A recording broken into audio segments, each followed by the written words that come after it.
सरकारी लोगों के बारे में बहुत सारी गलतफहमियां हैं, बनी रहनी चाहिए।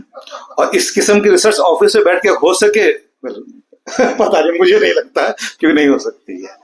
हाँ, मगर मेरे पास एडवांटेज है कि सैटरडे संडे छुट्टी होती है सेंट्रल गवर्नमेंट का, तो उसका मैंने पूरा फायदा उठाया। और जो 6 महीने 15 छुट्टियां मिलती है उसका मैं पूरा सफाई नहीं मांग रहा था। नहीं साहब, मैं सफाई दे रहा हूँ मगर खैर, ये बुक का आइडिया कैसे आया, बुक 2 कैसे जल्दी लिखी गई।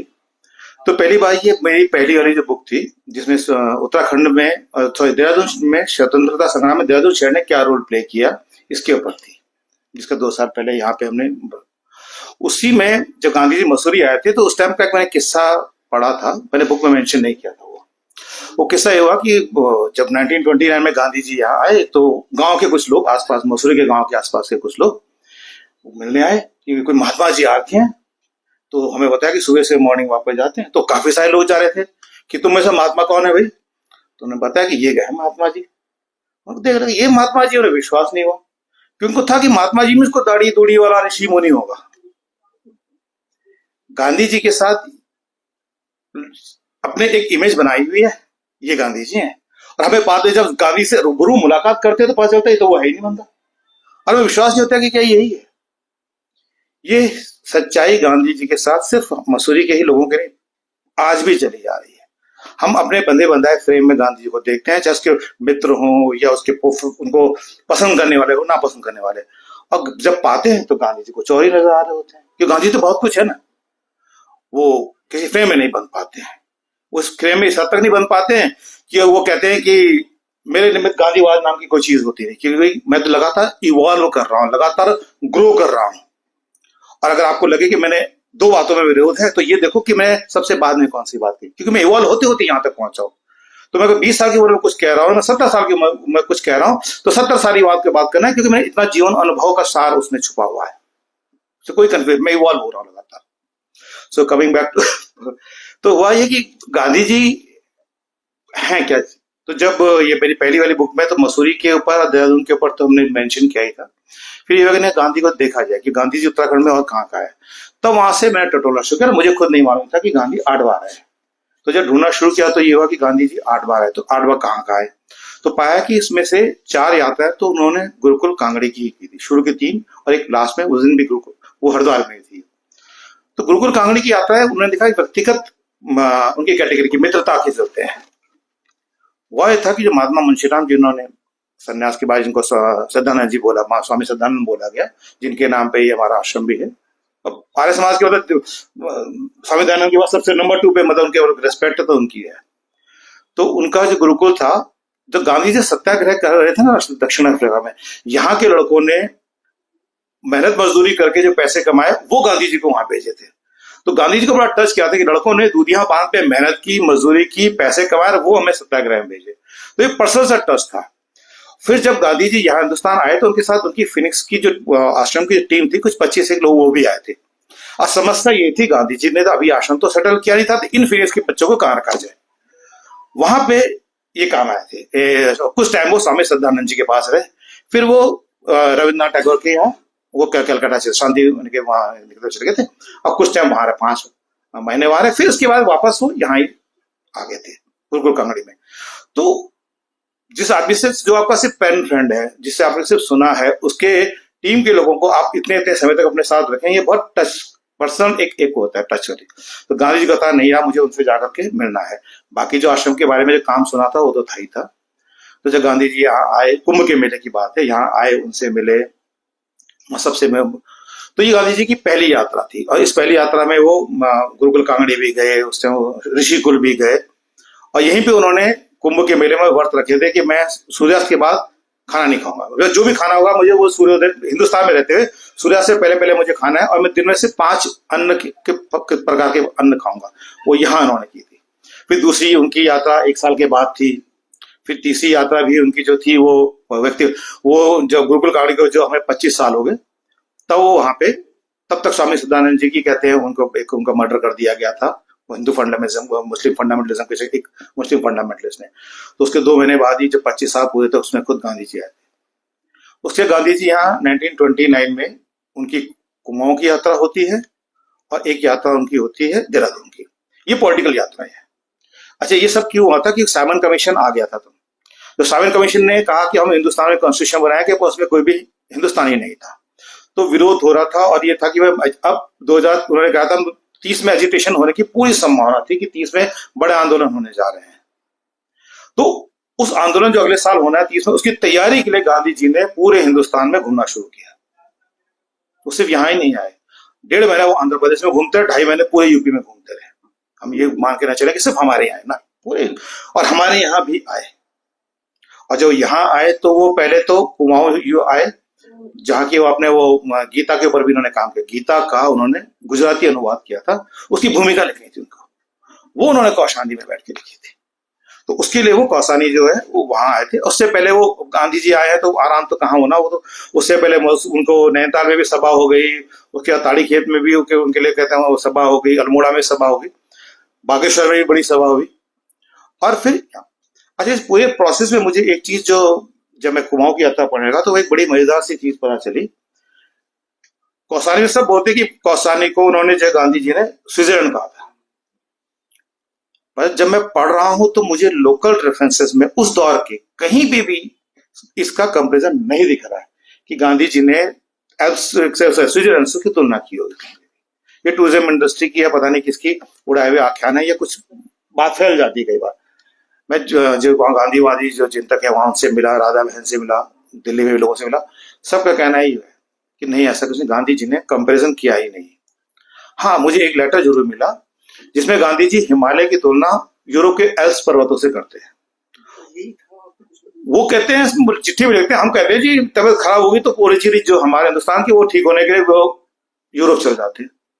भाई, स्वदेशी का अर्थ सिर्फ खादी पहनना ही थोड़ी होता है। जब हमारा हिमालय उससे ज्यादा निरोगी काया कर सकता है, उसकी आबोहवा इतनी अच्छी कही गई है, तो आप स्वास्थ्य लाभ के यूरोप की बजाय हिंदुस्तान में तो आ सकते हैं। ये उन्होंने जरूर कहा था, पर स्विट्जरलैंड का नहीं। इसी तरह से और बहुत सारी अवधारणाएं थी, जिससे मैंने वो यहाँ 19 की स्पीच थी, जो नैनीताल की स्पीच 19 को थी या 20 को थी, इसको लेकर काफी सारी चीजें क्लियर करने के प्रोसेस में मुझे ऐसी समझ आया कि हमें एक तो लोकल अखबार देखने पड़ेंगे।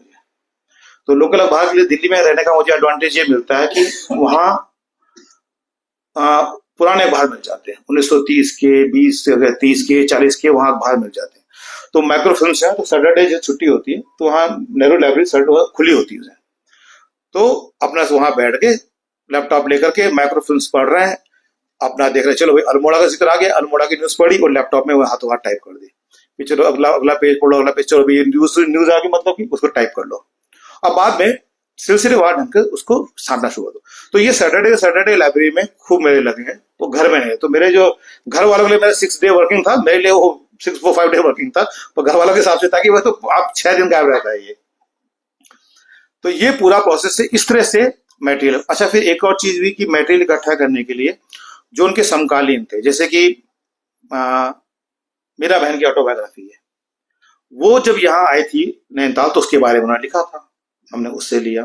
उनके एक साथी थे बृजकृष्ण चांदीवाला, उन्होंने जब यहाँ पे आए थे तो उन्होंने इसके बारे में लिखा था कि गांधी जी के टाइम पे उनकी जिम्मेदारी थी बृजकृष्ण चांदीवाला की कि जो गांधी जी को जो थैली वाला भेंट होती है उसका हिसाब लिखे, कि महिलाओं की मीटिंग में इतने रुपए का चंदा मिला, भवाली में शिल्पकारों ने इतना दिया, किसानों ने इतना दिया, रतगल में इतना गया, रूनी ने इतना गया, मरणवन में इतना गया, तो सब हिसाब किताब रखना पूरा उनके काम था।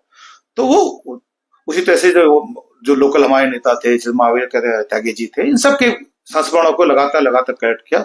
अब कोशिश ये थी कि पूरी तरह से प्राइमरी सोर्सेस पे ही और उस दौर के लोगों के संस्मरणों या न्यूज़पेपर पे ही बुक को आधार किया जाके, ताकि वो स्विट्जरलैंड वर्सेस एल्प्स वाली घटना कम से कम यहाँ नहीं आ जाए।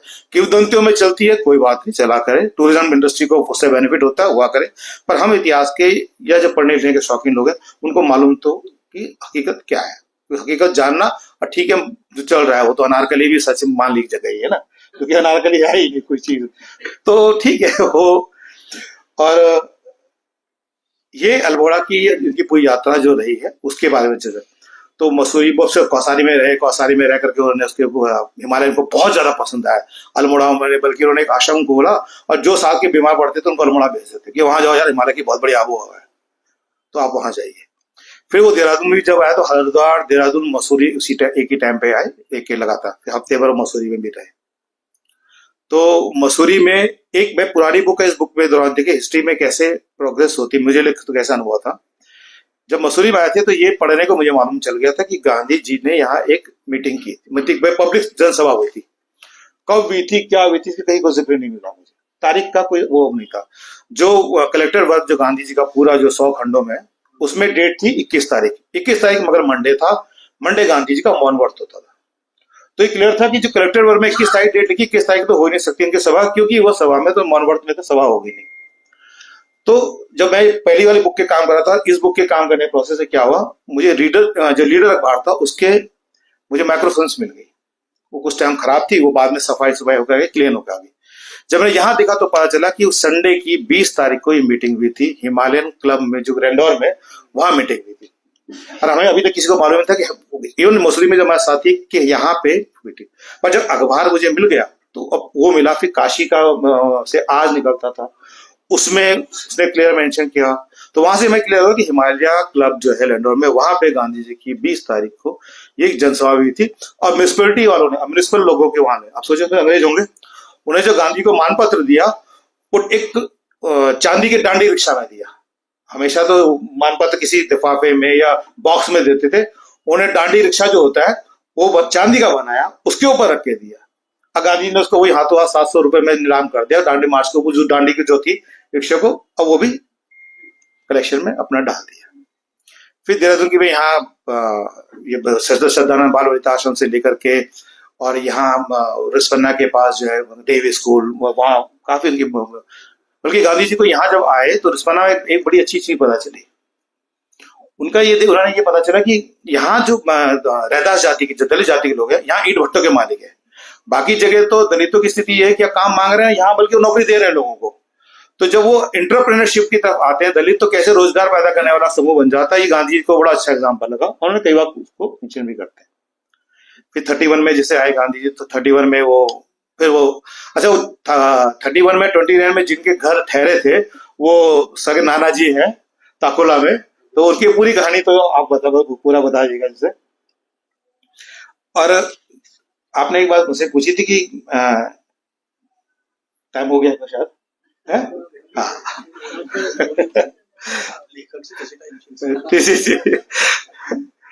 एक चीज ये थी कि गांधी की इस यात्रा में पूछा गया था कि भाई खास क्या चाहिए, सबसे इम्पोर्टेंट क्या चीज थी, मतलब। तो मुझे जो एक तरफ लगी वो था उनका ऑर्गेनाइजेशन मेकिंग में रोल था। क्या था, गांधी जी ने जब भी कहीं जाएंगे, जैसे यहाँ ही आते तो उन्होंने इंस्ट्रक्शन जारी कर दिए, डिटेल इंस्ट्रक्शंस की, भाई एक मीटिंग महिलाओं के साथ होनी कंपलसरी है, एक मीटिंग छात्रों के साथ कंपलसरी होनी है, एक मीटिंग दलितों के साथ कंपलसरी होनी है, और एक मीटिंग मेरी कार्यकर्ताओं के साथ होनी है। अभी कार्यकर्ताओं के साथ मीटिंग वो दिन में से हर शहर में कर रहे हैं। अब सोचिए बाकी जगह क्या होता है और पॉलिटिकल पार्टीज में कि कार्यकर्ता, जब बड़ा नेता, सेंटर का नेता, कार्यकर्ताओं के बीच में बड़े नेताओं की चेन होती है, रीजनल लीडर, जो कि जिसकी बात वहां तक नहीं पहुंचे। गांधी जी ने सारी चेन हटा दी है, आप डायरेक्ट संवाद कर रहे हैं ग्राउंड जीरो में कार्यकर्ता से, और कार्यकर्ताओं से सवाल पूछ रहा है। अब सोचिए, आप जो कार्यकर्ता है, जाहिर है वो किसी तहसील का, वो डोडोई वाला की तहसील का, या हो सकता है वो सहसपुर की तहसील का कोई नेता होगा। अब जो वो अपने इलाके में वापस जाता है कि मैं तो गांधी से 1 घंटे मुलाकात करके आया, गांधी सवाल जवाब करके आया, तो उसका कॉन्फिडेंस लेवल और उसकी इज्जत अपने इलाके में कितनी बड़ी होगी, उसकी नेतागिरी इतनी सी बात पे कितनी अच्छे से गांधी ने स्टैब्लिश कर दी। और उसके दिल में क्या चल रहा है ग्राउंड जीरो पे, ये गांधी कैसे पता चल पा रहा है।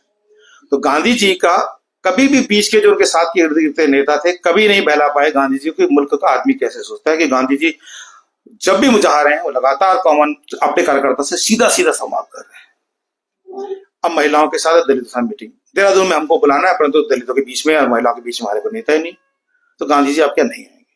अब आपको समाज के हिस्सों में इन लोगों पे अपने साथ जोड़ना ही पड़ेगा, वरना गांधी जी आपके नहीं आएंगे। अब मैं कितना बड़ा नेता हूं, अगर गांधी जी को बुला नहीं पा रहा तो वही तो है। अब गांधी जी ने सडनली दायरा देखिए समाज के अपने ही लोगों का बढ़ाना शुरू कर दिया। तो मेरे लिए एक ऑर्गेनाइजेशन मेकिंग के तौर पर एक बहुत बड़ी, और एक और बात जो मुझे मजेदार लगी, जो मुझे नहीं मालूम थी पहले, गांधी जी का सेंस ऑफ ह्यूमर।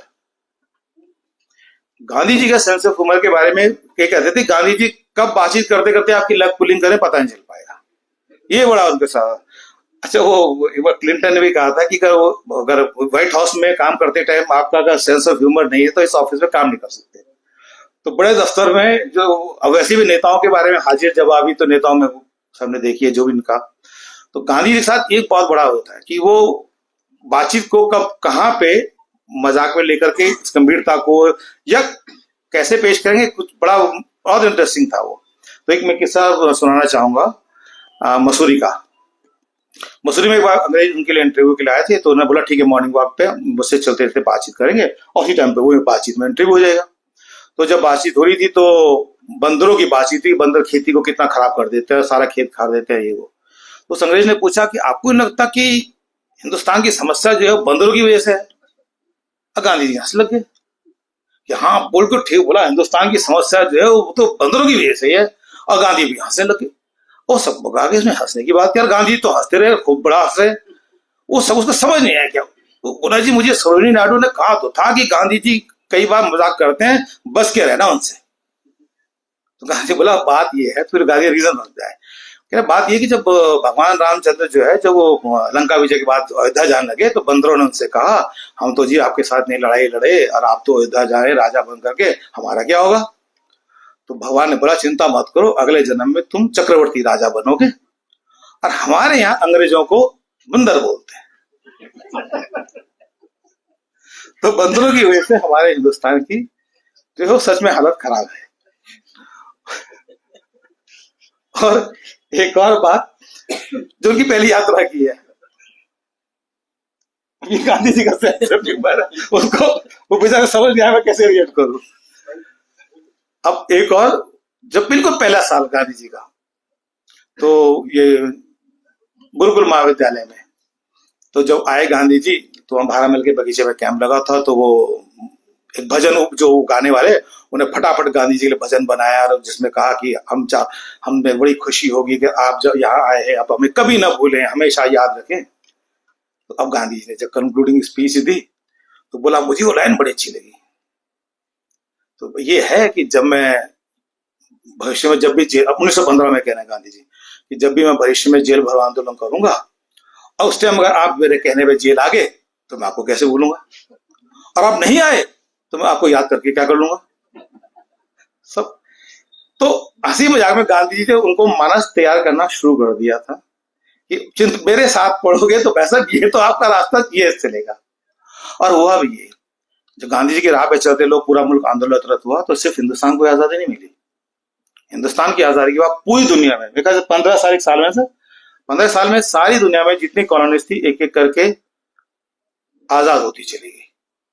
हिंदुस्तान की जो आजादी की लड़ाई थी वो पूरी दुनिया, और उस ब्रिटिश राज को जिसको हम कहते थे ना कि सूरज नहीं उगता, उसका सूरज तो वहां तो चलो अस्त तो हुआ, गांधी जी का असर यूं पड़ा कि कई मुल्कों में गांधी जी की मूर्तियां लगनी शुरू हो गई। और आज हम एटलस खोल के देखते हैं ना और चेक करते हैं कि किन किन मुल्कों में गांधी जी की मूर्ति लगी हुई है, तो हमें मालूम चलता है कि गांधी के साम्राज्य में सूरज नहीं डूबता है। Thank you. ये कुछ फोटोग्राफ जो बुक में थी, तो उसको ये बेसिकली गुरुकुल कांगड़ी जहाँ वो 1915 में 16 में 27 में आए थे। नेक्स्ट, ये उसका पुराना बिल्डिंग है जो यमुना नदी के पार था, 1924 में पूरा बिल्डिंग बह गई थी तो फिर नया वाला कैंपस बनाया। ये वहां पे स्मारक उनकी लाइब्रेरी में ये शिलालेख लिखा हुआ कि गांधी जी कब कब यहाँ आए थे, कैसे कैसे रहे। जी हरिद्वार में गुरुकुल कांगड़ी, नहीं गंगा के पार। नेक्स्ट, ये रामकृष्ण आश्रम है जहां गांधी जी वहां पे आए थे, ये विवेकानंद जी के कहने पे खुला था ये। नेक्स्ट, ये सन्यास से पहले ये महात्मा मुंशीराम जी जो बाद में, नेक्स्ट, ये उनकी फोटोग्राफ जो महात्मा श्रद्धानंद बने थे जब ये। नेक्स्ट, ये आचार्य रामदेव उनके साथ के थे जिन्होंने ये कन्या गुरुकुल जो है ये बनाने वाले यही है। ये है वो गुरुकुल महाविद्यालय जब गांधी जी ने कहा था कि जेल में मेरे पीछे जो आने वाली बात जो की थी, ये गांधी जी ने आर्टिकल गुरुकुल कांगड़ी के जो आर्टिकल लिखे यहाँ पे वो है ये इनके बारे में ये मुझे सर ने दिया था, राजलोचन सर ने, ये इसके बारे में आप ही बताइएगा। ये सब ये ताकुला के दौर के गांधी जी के हैं, इनके बारे में आप बताइएगा। नेक्स्ट सर, ये गांधी जी ताकुला में जितने हैं नेक्स्ट करते जाओ। ये सब नैनीताल के, ये राजू लोचन सर्किट के कैंप पे दिए हुए नैनीताल, सब 29 के नेहरू जी का। ये अच्छा, इसको रोक दो प्लीज, इससे पहले अरे, ये एक वहां पे गांधी मंदिर का शिलान्यास हुआ था, गांधी जी ने किया था, और जब 31 में वो आए थे तो उसी में ठहरे थे। नेक्स्ट, ये वो गांधी मंदिर है जिसकी गांधी जी वो उस वाली फोटो में शिलान्यास कर रहे हैं। नेक्स्ट, ये उस, ये देखिए, इस ग्रह की आधारशिला रखी गई थी। नेक्स्ट, ये उसकी मौजूदा फोटोग्राफ है। जब जब गया था, मैं यहाँ गया था, जब एक्चुअली पूरे ने जहां जहां गांधी जी गए थे सभी जगह की यात्रा की थी इस बुक प्रोसेस में, तो ये वाला मौजूदा फोटोग्राफ है। नेक्स्ट, ये गांधी जी के लिए जो एजिटेशन में लोग आ रहे हैं। हाँ, ये तारीखेर में टीचर्स ने खुद अपने ये गांधी की कुटी तैयार की थी। अब गवर्नमेंट ने इसको रिनोवेट करके पूरा सीमेंटेड वेमेंटेड कर दिया, पर ये पूरा एक गांधी कुटीर प्रेम विद्यालय के टीचर ने बनाई थी, स्टूडेंट्स ने। ये प्रेम, ये उसका। नेक्स्ट, ये सब उसी की है, गांधी कुटीर की। ये प्रेम विद्यालय है, आज भी चल रहा है, इसको आज किसका नाम अटल आदर्श विद्यालय कर दिया गया है। कौन सी जगह पे? ताड़ीखेत, ताड़ीखेत, रानीखेत के पास एक जगह है ताड़ीखेत। तो गांधी जी वहां 2 दिन उन्होंने वहां पे रेस्ट किया था। नेक्स्ट, ये अल्मोड़ा में जहां गांधी जी रुके थे, अब ये उनकी जिनके रुके थे उनकी पोती ने स्कूल शुरू कर दिया। तो आप जाएंगे तो वहां ग्रेस पब्लिक एकेडमी करके है, उसके नाम से रानी धारा कैसल बोलते थे इसको। नेक्स्ट, ये उसकी फोटो। नेक्स्ट, ये रुद्रदत्त भट्ट वहां के मेंबर थे, उनकी इनके बल्कि पोते से मुझे मिली थी, वो पॉलिटिकल साइंस डिपार्टमेंट में है अल्मोड़ा में। नेक्स्ट, ये चिरंजीव लाल वकील थे, उनके साथ है गांधी जी की। ये बुक, ये अल्मोड़ा में गांधी जी का फोटोग्राफ है। नेक्स्ट, ये भी अल्मोड़ा की फोटोग्राफ है।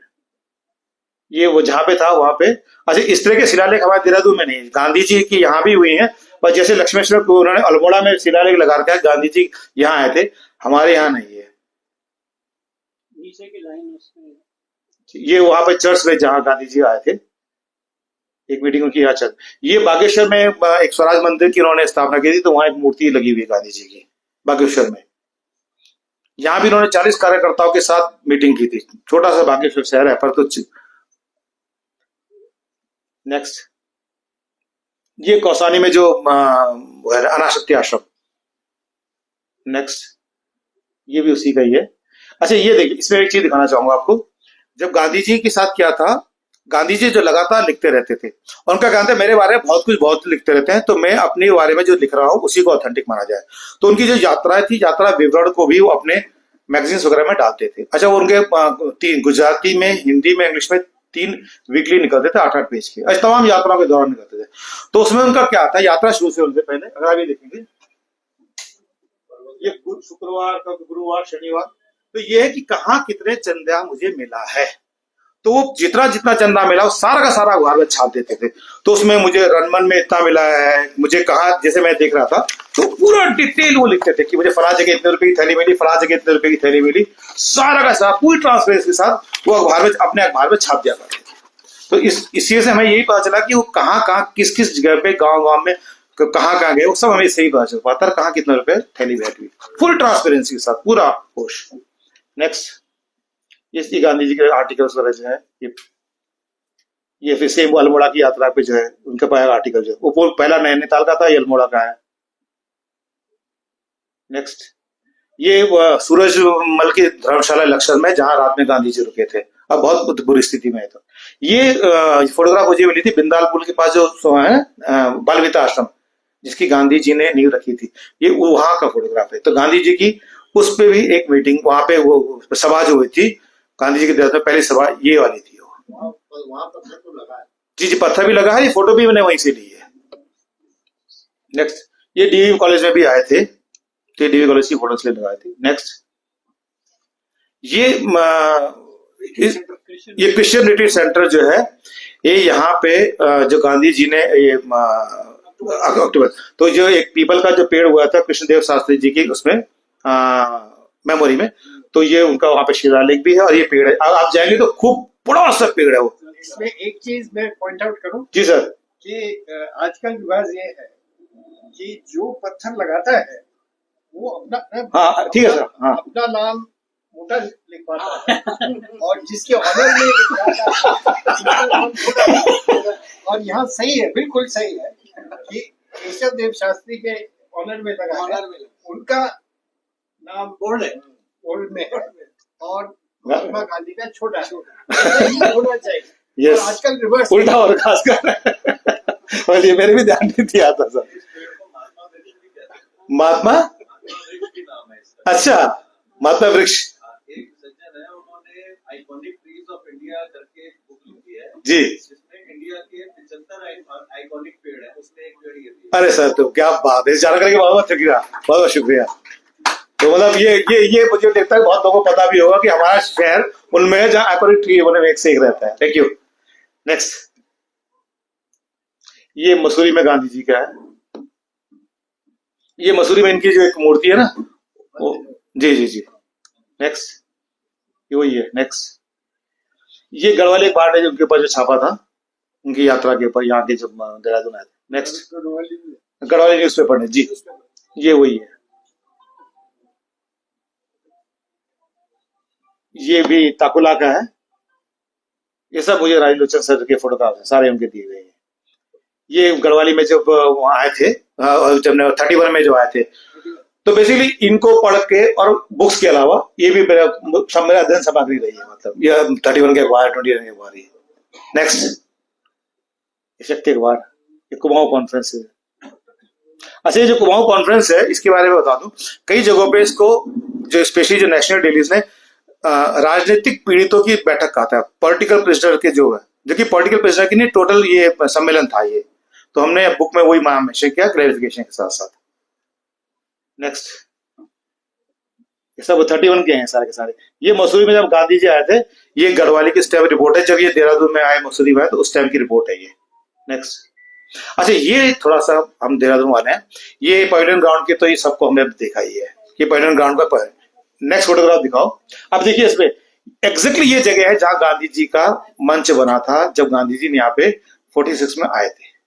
ये उनके साथ में महावीर त्यागी जी है, तो उनके नाती हमारे साथ भी आज वो आए। तो ये एग्जैक्टली सिर्फ पुरानी वाले फोटो दिखाओ, ये देखिए वो जगह दोनों। तो जो दूसरी बार जो आए थे वो उनका यहाँ पे इस जगह पे उनका मंच लगा था, परेड ग्राउंड बोला जाता है, पर इस जगह पे उनका मंच लगा था जी। नहीं, ये तो अभी की ली हुई है, ये तो अभी हाल फिलहाल में, अभी की नहीं है। हाँ, वो बेसिकली हम, ये अभी की नहीं है, अभी तो इनको रीमॉडल, इसको नहीं, फोटोग्राफ नया है ये फोटोग्राफ जो है ये मैंने ली थी कुछ साल बाद। अच्छा, ये मेरा लिया हुआ सर, ये मेरे पिछले साल का लिया हुआ है। ये दूसरा, उसमें एक बंदर भी बैठा था। अच्छा, ये वो नहीं है, ये दूसरा फोटो। ये तो इसमें एस की पी की आप बनावट देखेंगे तो, हाँ, कुछ हिमांशु जी कुछ कह रहे हैं आप सर? हाँ, नहीं, वो तो ये तो अभी हाल फिलहाल का, पर तो जगह वही है ताकि रिलेट करने के लिए कि हम जान पाए कि ये फोटोग्राफ इस जगह की ली हुई है, वो उनको अंदाजे के लिए मैंने मत किया था। नेक्स्ट, ये अगर जो उनकी जो 1947 में जब हरिद्वार जाए थे उस टाइम की यात्रा का है। नेक्स्ट, हाँ, ये वहां का फोटोग्राफ है 1947 में जहाँ गांधी जी जब कहते हैं वहां आए थे, कहते हैं हरिद्वार में जो वहां रिफ्यूजीज आए थे उनसे मिलने के लिए गांधी जी आए थे, तो उस कैवल नेहरू जी के साथ है। बस यही, थैंक यू। बाकी ये दादा Shastri, thank you very much.